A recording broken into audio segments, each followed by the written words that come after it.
بسم اللہ الرحمن الرحیم۔ السلام علیکم ورحمۃ اللہ۔ تو اس ویڈیو میں بیان کیا جانے والا واقعہ اگر آپ کو پسند آئے تو ویڈیو کو لائک کر کے چینل کو سبسکرائب کر لیجئے، شکریہ۔ بنی اسرائیل میں دو بھائی تھے، ایک مسلمان اور دوسرا کافر تھا۔ وہ دونوں دریا کے شکاری تھے، یعنی مچھلیوں کا شکار کیا کرتے تھے۔ کافر بتوں کی پوجا کرتا تھا۔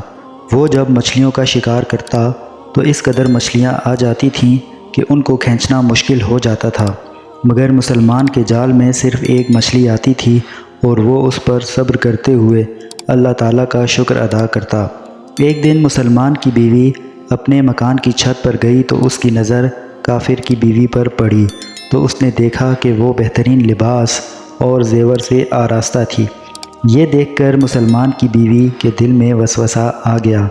اس نے کافر کی بیوی سے بات کی تو کافر کی بیوی نے کہا کہ تو اپنے شوہر کو اس بات پر آمادہ کر لے کہ وہ بھی اسی بت کی پوجا کرے جس کی پوجا میرا شوہر کرتا ہے۔ یہ سن کر مسلمان کی بیوی غمزدہ ہو کر نیچے آ گئی۔ جب اس کا شوہر گھر آیا تو اس نے اپنی بیوی کو دیکھ کر پوچھا کہ بتا، ایسی کیا بات ہو گئی جس نے تجھے اتنا غمزدہ کر رکھا ہے؟ اس نے جواب دیا کہ یا تو تم مجھے طلاق دے دو یا پھر اپنے بھائی کے معبود کی پرستش اختیار کر لو۔ تو اس کے شوہر نے کہا کہ اے خدا کی بندی، ایمان کی دولت پا لینے کے بعد کفر کی باتیں کیوں کرتی ہے؟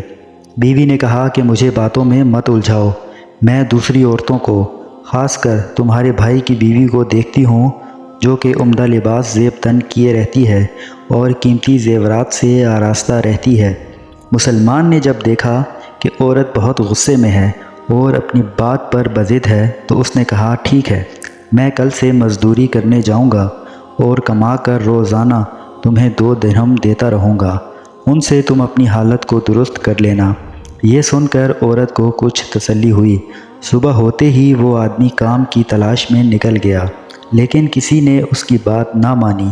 وہ پھرتا رہا، گاؤں گاؤں، شہر شہر کی خاک چھانتا رہا۔ آخر کار مایوس ہو کر وہ دریا کے کنارے پہنچا تو اللہ تعالیٰ کی عبادت میں مشغول ہو گیا۔ رات کو جب وہ گھر پہنچا تو بیوی نے پوچھا میاں آج سارا دن کہاں تھے؟ تو میاں نے جواب دیا میں بادشاہ کی خدمت میں تھا، بادشاہ نے 30 دن کام کرنے کی شرط رکھی ہے۔ بیوی نے پوچھا 30 دن کام کرنے کے بدلے بادشاہ تمہیں کیا دے گا؟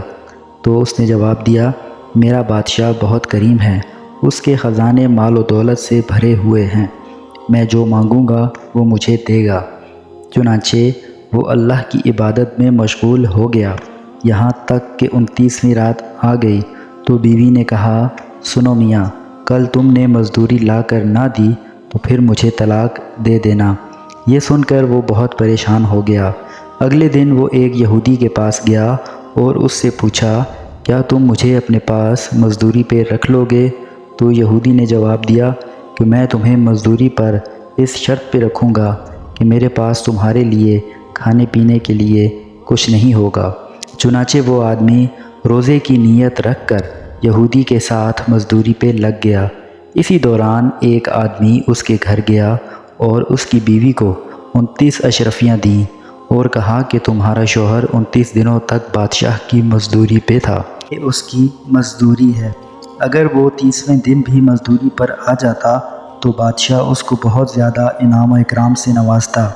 آج وہ بادشاہ کے بجائے ایک یہودی کے پاس چلا گیا، آج وہ بادشاہ کے پاس آتا تو اس کو بہت کچھ عطا کیا جاتا۔ خیر، وہ عورت ایک اشرفی لے کر بازار گئی تو سنار نے ایک اشرفی کی قیمت 1000 درہم اس عورت کے حوالے کر دی۔ عورت کا شوہر شام کو گھر آیا تو عورت نے پوچھا کہ آج تم کہاں تھے؟ تو اس نے کہا کہ آج میں ایک یہودی کے پاس کام پہ تھا۔ عورت نے کہا کہ تم بادشاہ کے بجائے دوسروں کی خدمت کیوں کرتے ہو؟ پھر اس نے اپنے شوہر کو اشرفیوں کا واقعہ سنایا، جسے سن کر وہ آدمی روتے روتے بے ہوش ہو گیا۔ ہوش میں آنے کے بعد اس نے اپنی بیوی سے کہا کہ افسوس، میں نے بادشاہ دو جہاں کی خدمت کا حق اپنے اوپر لازم نہ کیا۔ اس کے بعد اس آدمی نے اپنی بیوی کو چھوڑ دیا اور پہاڑوں پہ چلا گیا، جہاں بقیہ زندگی اللہ تعالیٰ کی عبادت میں گزار دی اور وہیں اس کا انتقال ہو گیا۔ پیارے دوستو، اللہ تعالیٰ کے ہاں دیر ہے اندھیر نہیں، وہ انسان کی عبادات کو کبھی بھی ضائع نہیں کرتا۔